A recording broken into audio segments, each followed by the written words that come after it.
every executive mom needs to know. Now, as an executive mom, you may be one of those who wakes up ready to tackle the day, but by mid-afternoon, you feel drained, foggy, and you feel you're struggling to stay focused or on target. Now, you may chalk it up to a busy schedule, lack of sleep, or just the fact that you're juggling work, kids, house, etc. But what if your posture had a role to play in all of this? And your poor posture is what makes you feel fatigued and tired towards midday or end of the day. So let's discuss more in this video and let's see that link between poor posture and your daily fatigue. Now, for those of you who don't know me, my name is Swati. I'm an executive mom power coach. I help moms of younger kids who work in high stress executive jobs to manage their spinal, that is back and neck. Pain and nerve pain despite low energy levels and brain fog or lack of focus. I do so by giving you simple exercises, some easy lifestyle modification, some tips and tricks that have helped me in my own pain and adrenal fatigue journey.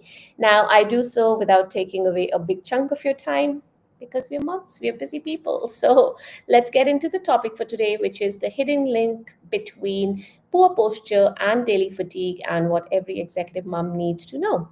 So, as I was saying, as an executive mom, you may spend hours hunched over a laptop, sitting in meetings, or you're carrying your kids or heavy bags.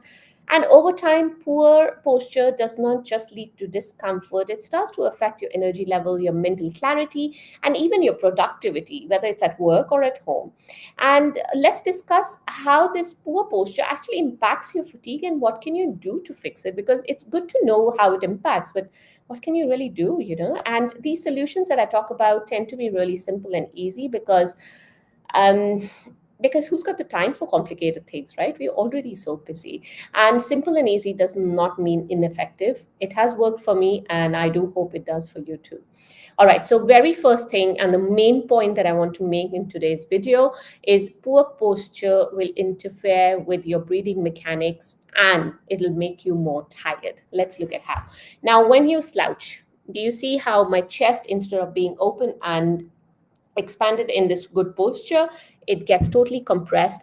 It restricts your lungs from fully expanding and it restricts the mobility of your diaphragm. Now, your diaphragm is a mushroom shaped muscle that sits on the bottom of your lungs here. Okay, let me put this very simply. It's an oversimplified version, but hear me out. When you breathe in, your lungs expand, your diaphragm moves down. So your chest cavity expands, right? When that diaphragm goes back, because it's a muscle, it is contracting and relaxing. So when that diaphragm goes back to its original position, your lungs will contract, and I mean they will basically, you'll squeeze the air out and you will breathe out of your nose, right? So that's how your diaphragm works. Now, what happens is when you are in this contracted or this poor posture, that diaphragm cannot expand to its full capacity. Of course, this will impact your ventilation, your breathing capacity, the amount of oxygen in your blood, which of course leads to tiredness. But what else is happening here? Now, of course, those are things that happen over a period of time, not in one go or one evening, but your secondary muscles of breathing, which are all your neck muscles that are attached to your cervical spine and neck area. And on the other end, they're attached to your ribs or your upper chest area. These muscles start to come into action to compensate for that lack of diaphragmatic or the diaphragmatic mobility. That means the movement of the diaphragm, the excursion of the diaphragm that's supposed to happen, it doesn't. So these muscles come into action. Now, usually these muscles will come into action when you have somebody who's running. So as opposed to, say, I'm doing a normal diaphragm breathing, so I'm just breathing, right? As opposed to somebody who's running, do you see how my upper chest and my neck muscles came into action when I was breathing rapidly? So this is what they are meant for. They are secondary muscles of respiration. They do not come into action when you're doing your normal, regular, everyday breathing. They come into action when you are, say, you're running. There's a tiger behind you. Somebody's chasing you. You're in a marathon. You are stressed. So then these muscles come into action. Now, these muscles are not supposed to be switched on or into action all the time. So when they have to do that, they tend to get tense, they tend to get tired. And when these muscles, your neck and shoulder area, you would know if this area is tired, you tend to feel really fatigued and tired anyways. Another interesting thing that happens, okay, this is getting a bit sciencey, but another interesting thing that happens is when these muscles are tightened and contracted because they're so tired and tight, do you see how this pulled my neck? The moment I did this, my neck went forwards. The moment your neck goes forward, this is called a forward head posture. You have to roll your shoulders because otherwise you can't balance that head on top of your body. When this happens, your upper back, your mid back, and your lower back, you start slouching at all the areas. So that poor posture leads to poor breathing mechanics, leads to more poor posture, and that cycle just keeps going on and on and on. So this was one of the main points that I wanted to I wanted to throw it out there in this video. Of course, there is much more that happens with poor posture, like a poor posture will trigger your stress and your mental fatigue. And of course, yes, the diaphragmatic the what can you do about it, going back, sorry, to that diaphragm and breathing mechanics, you can do a quick posture reset. So I have left the details of the posture reset in a blog that I have written on this topic, which is called The Overlooked Link Between Poor Posture and Daily Fatigue.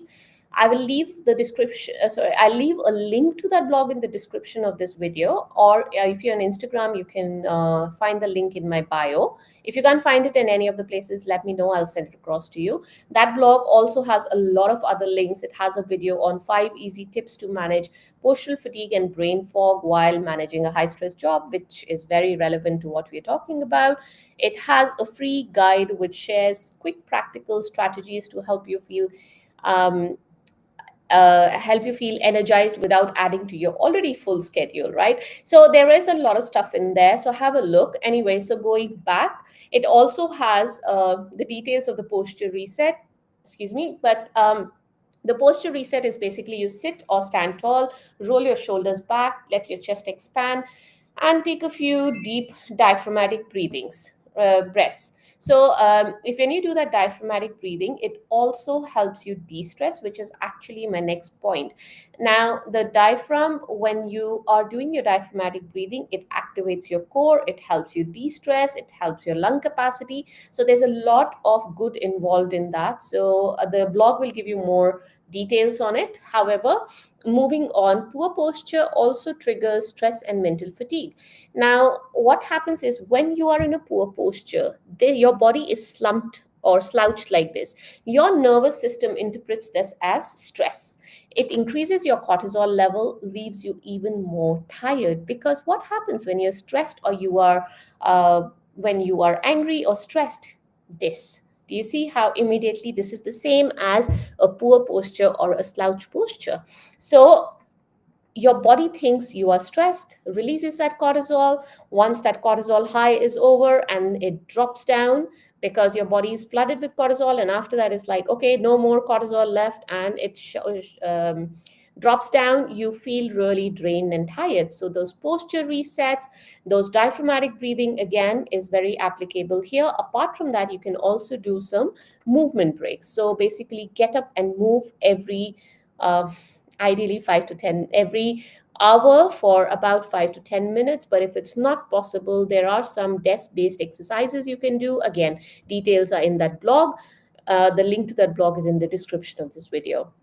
Alrighty, so that I have a couple more points that I wanted to cover today, but time does not allow. So we are nearing towards 10 minutes. So that's a very long video. So I will leave all of that for you in the blog and have a look. And if you can't find it, just message me. I'll send it across to you. And I hope this was useful. If you have any questions, any comments on this, or if I've used any words that you don't understand the meaning of, if they're too sciencey for you, or any concepts that are not clear, let me know. I'll be happy to explain more. Alrighty, I'll see you guys next time. Bye for now.